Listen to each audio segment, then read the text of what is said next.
Imagine a war where armies clashed across an ocean of land, from the frozen Baltic marshes of East Prussia, where the Nemunas River iced over into a natural highway for sleds, to the scorching Black Sea shores of Bessarabia, where Cossacks watered horses in the Danube Delta, from the pine forests of the Masurian lakes, echoing with wolf howls at night, to the jagged, snow-capped peaks of the Carpathian Mountains, where avalanches buried entire companies.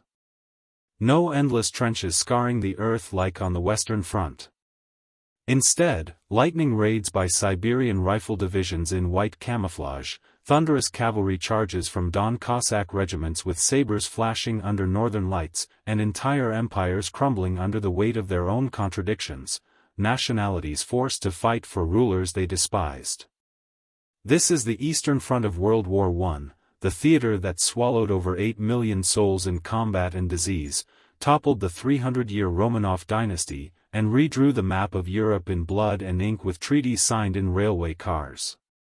While the Somme and Verdun dominate documentaries with their grim arithmetic of mud, machine guns, and mustard gas, this unknown war, as Winston Churchill hauntingly called it in his 1931 book The Unknown War, decided the fate of half a continent and planted the seeds of revolutions that would shake the 20th century, from Lenin's Bolsheviks to the rise of independent Poland. Today we're diving into its chaos, triumphs, and tragedies, battles fought in blizzards where frostbite claimed more fingers than bullets, betrayals in multilingual barracks where Czechs sang hymns in Latin to confuse Austrian officers, and breakthroughs that cost more than they gained, foreshadowing the mobile warfare of 1941. Hit like if you're ready to ride into the storm, subscribe for more untold war stories, and let's charge forward like a Cossack horde at full gallop under a sky streaked with auroras. It all ignites on June 28, 1914, in the sun-baked streets of Sarajevo, Bosnia, then an Austrian province simmering with Serbian irredentism. A 19-year-old tuberculosis-ravaged Bosnian Serb named Gavrilo Princip, fueled by nationalist fervor and trained by the secretive Black Hand Society under Colonel Dragutin Dimitrijevic Apis, fires 2 shots from a Belgian-made FN Model 1910 pistol into Archduke Franz Ferdinand, heir to the Austro-Hungarian throne, and his wife Sophie as their open-top Graf and stiffed car takes a fateful wrong turn onto Franz-Josefstrasse after a morning reception. The first bullet pierces Sophie's abdomen, the second severs the Archduke's jugular. The bullets echo across empires like a death knell, captured in grainy photographs of the couple slumped in the back seat.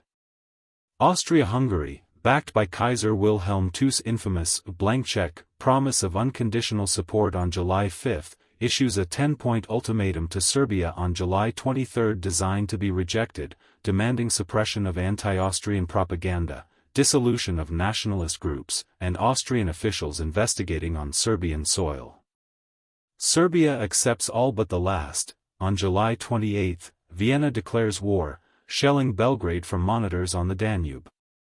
Russia, self-proclaimed protector of Slavic brothers and bound by the 1908 reinsurance treaty's ghost, begins partial mobilization against Austria on July 29, escalating to full mobilization of 5.2 million reservists on July 30 despite German warnings.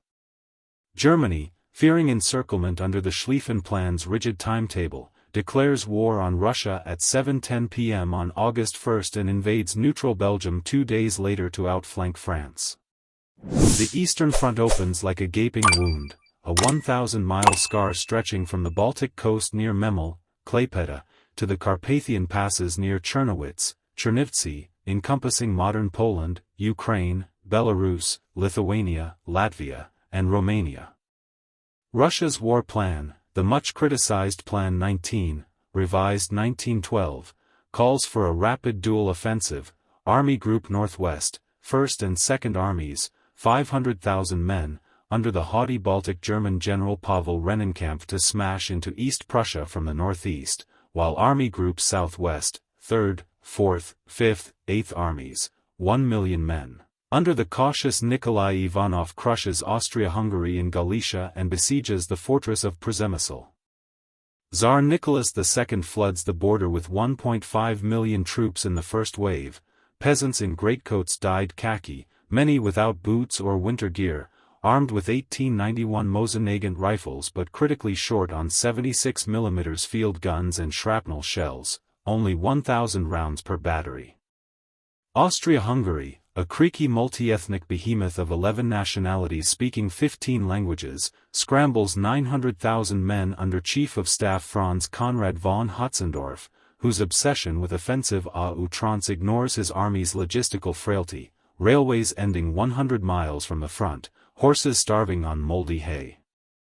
Germany, playing two-front chess, leaves only the 8th Army, 170,000 men, in East Prussia under the aging Maximilian von Prittwitz, betting on knocking out France in 6 weeks before pivoting east with 1.5 million reserves. Spoiler: the timetable shatters like glass under the weight of Belgian resistance and Russian speed. What if Princip had missed, the driver hadn't turned wrong, or Kaiser Wilhelm had heeded his chancellor's plea to restrain Vienna? Drop your alternate history theories in the comments. August 17, 1914, Russia's First Army under the aristocratic Rennenkampf, whose grandfather fought Napoleon, storms into East Prussia like a tidal wave, crossing the border near Stallupönen and winning a sharp engagement on August 17, routing the German I Corps. The Second Army under the portly, gout-afflicted Alexander Samsonov follows from the south through the swampy Ramonton forest, aiming to envelop the German 8th Army in a pincer. German civilians flee in panic, Königsberg's church bells toll evacuation. But on August 20, Prittwitz panics after Gumbinnen and orders retreat to the Vistula, only to be sacked by telegram. Enter two Prussian underdogs, retired General Paul von Hindenburg, summoned from Hanover retirement at age 66 with his trademark square-cut beard, and his brilliant Chief of Staff Erich Ludendorff, fresh from capturing Liège's forts. They arrive by special train on August 23 to a headquarters buzzing with panic at Marienburg Castle.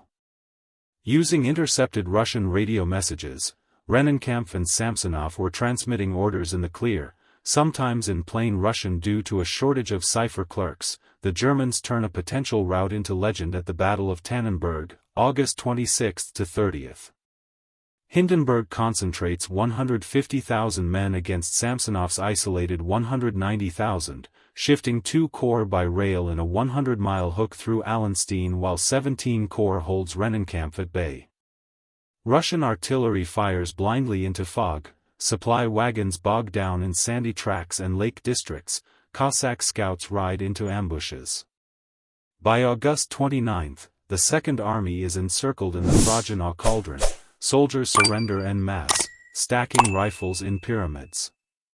Final tally: 92,000 dead or captured, 78,000 wounded, only 10,000 escape. Samsonov wanders into the woods and shoots himself with his service revolver, his body later found by German search parties. It's Cannae 2.0 with machine guns, howitzers, and telephone lines. Hindenburg wires the Kaiser. Samsonov's army no longer exists. The victory mythologizes the Tannenberg Avenger, referencing the 1410 Teutonic defeat, and catapults Hindenburg to hero status. Russia reels, but don't count them out. While Prussia burns, General Alexei Brusilov, future tactical genius, a cavalryman who studied Napoleon's campaigns, smashes into Galicia against Austria-Hungary. From August 23 to September 11, the Battle of Galicia unfolds across the golden wheat fields of Lemberg. Russian Third Army under Nikolai Ruzsky captures Zlotso on August 26, 8th Army under Brusilov storms the Nila-Lipa River line. On September 3, Lemberg, now Lviv, falls after street fighting in its Baroque squares. The great fortress of Przemysl is invested with 130,000 Austrian defenders.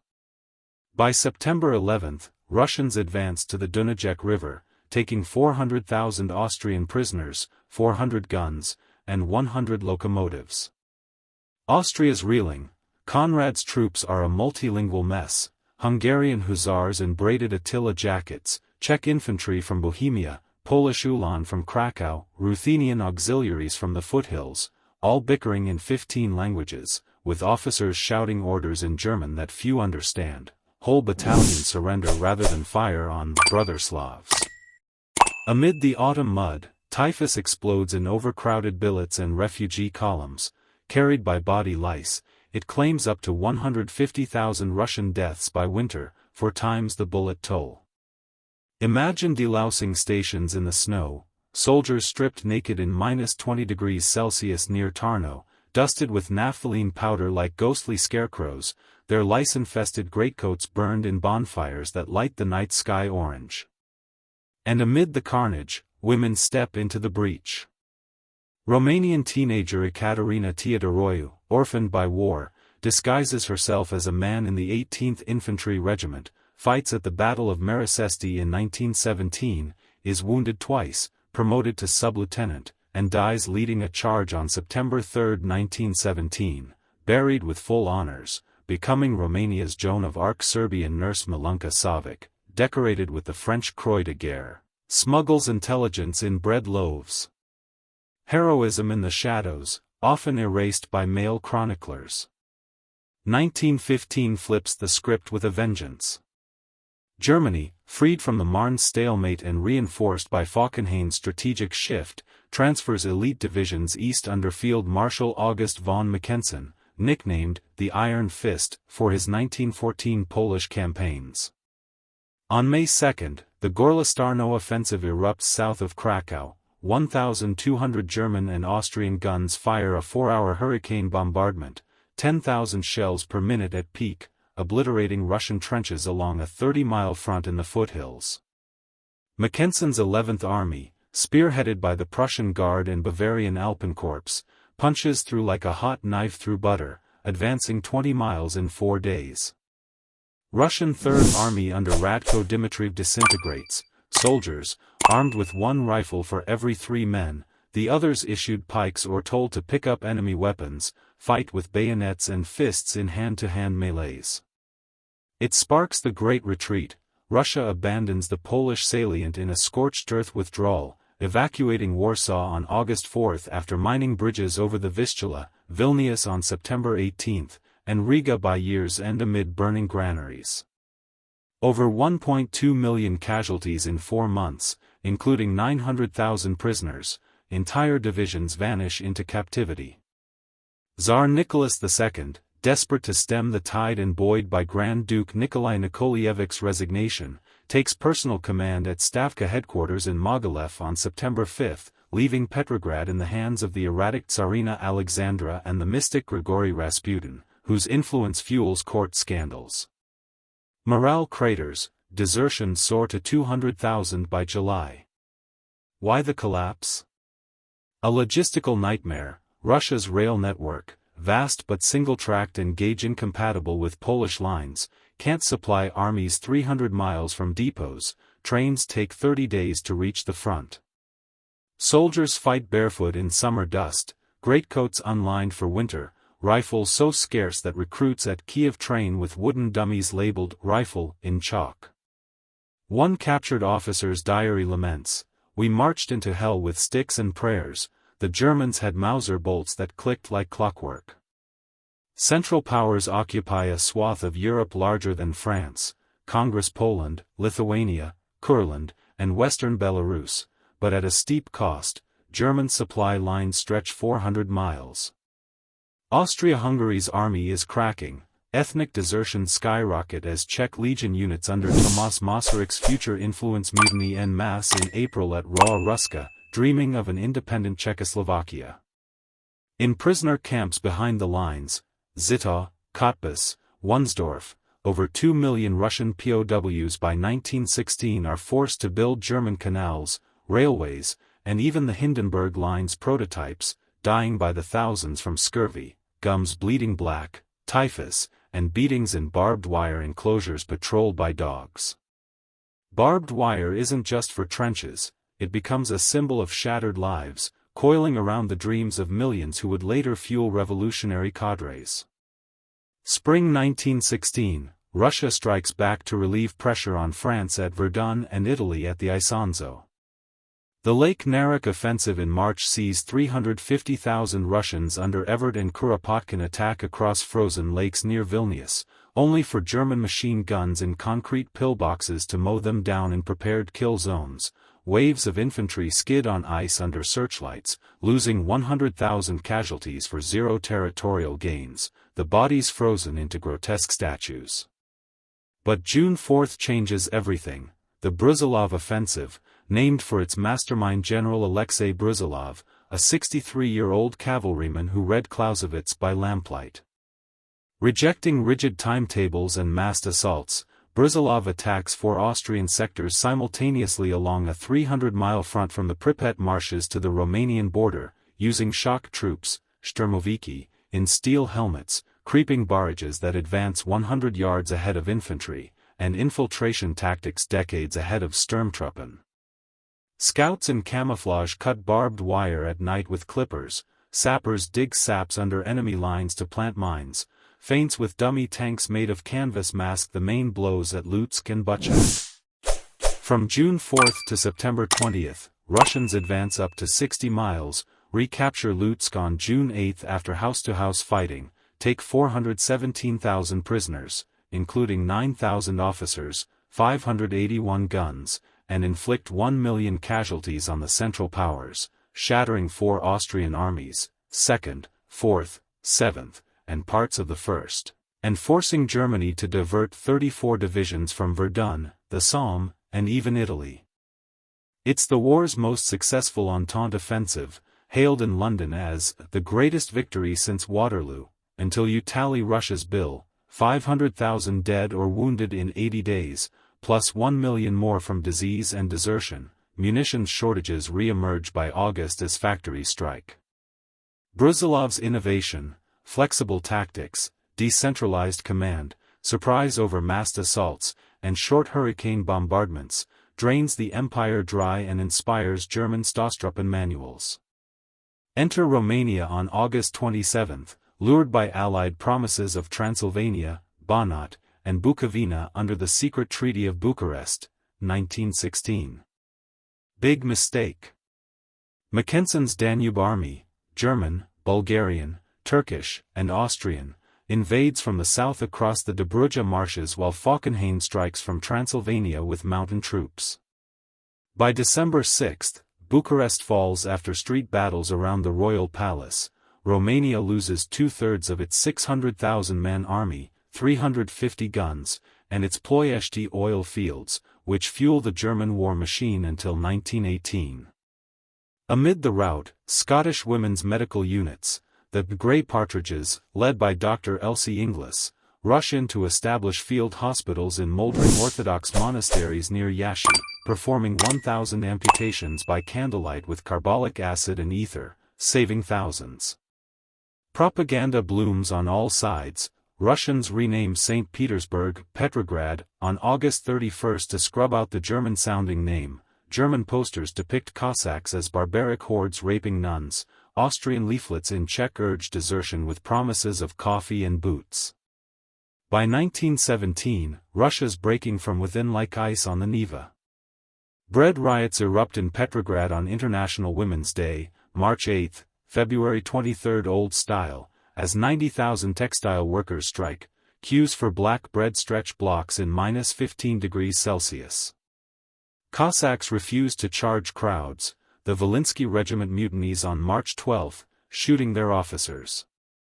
On March 15, Tsar Nicholas II, stranded aboard his imperial train at Pskov after failed attempts to reach Tsarskoye Selo, abdicates for himself and his hemophiliac son Alexei, ending 300 years of Romanov rule. His brother Grand Duke Michael refuses the throne.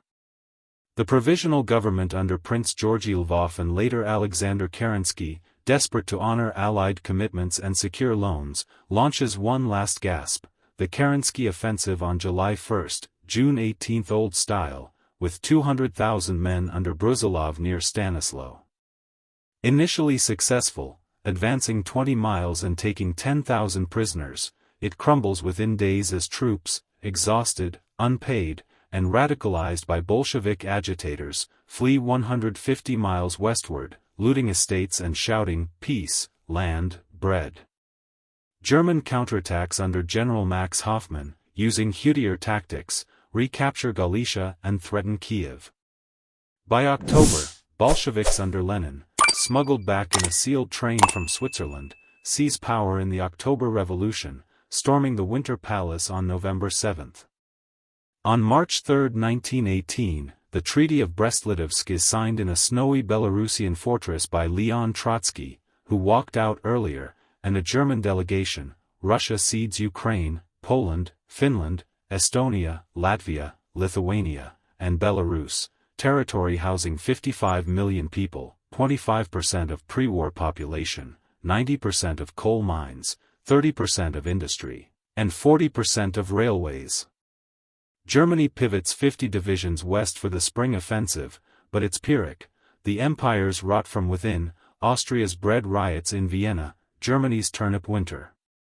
Romania signs the humiliating Treaty of Bucharest on May 7, 1918, ceding the Dobruja, Carpathian passes, and oil concessions for 90 years, but the November 11 armistice voids it 6 months later. The Eastern Front falls silent, leaving only mass graves in pine forests, refugee trails stretching to Siberia, and the ghosts of shattered legions, some to reform as Polish Blue Army under Haller, others as Red Guards. The Eastern Front claims over 8 million dead, 4 million Russian, 2 million Austro-Hungarian, 1.5 million German, the rest Romanian, Serbian, and civilian, more than the Western Front in raw numbers when including disease and famine. It dissolves 3 empires in a cascade. Austria-Hungary shatters on October 28 with Czech independence, November 3 with Yugoslav Union, the Kaiser abdicates November 9, the Ottomans sign Mudros October 30. New nations rise from the rubble, Poland reborn after 123 years of partition under Pilsudski's legions, Finland declaring independence December 6, the Baltic states in 1918. The retreat and revolution seed the Russian Civil War, where white armies under Denikin, Kolchak, and Wrangel fight red forces until 1922, killing another 10 million and paving Stalin's path to power in the 1921 famine. Brusilov's breakthrough relieves Italy at the 11th Isonzo and forces Caporetto's context. Without the Great Retreat, no Bolshevik triumph. Without Tannenberg's humiliation, perhaps no Hindenburg myth to haunt the Weimar Republic and enable 1933.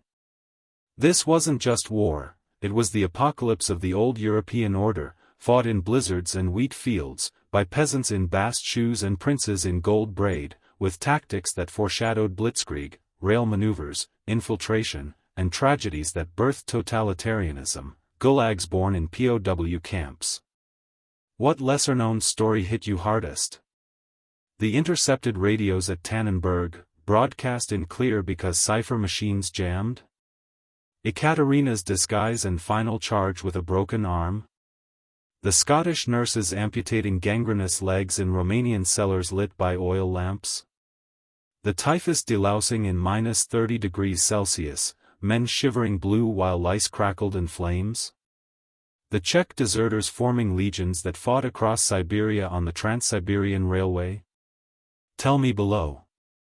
If this fired you up, smash subscribe. Next week we tackle the Ottoman collapse, the Arab revolt, and Lawrence in the desert. Like, share, ring the bell. Thanks for riding the front lines with me. History's wild, stay curious.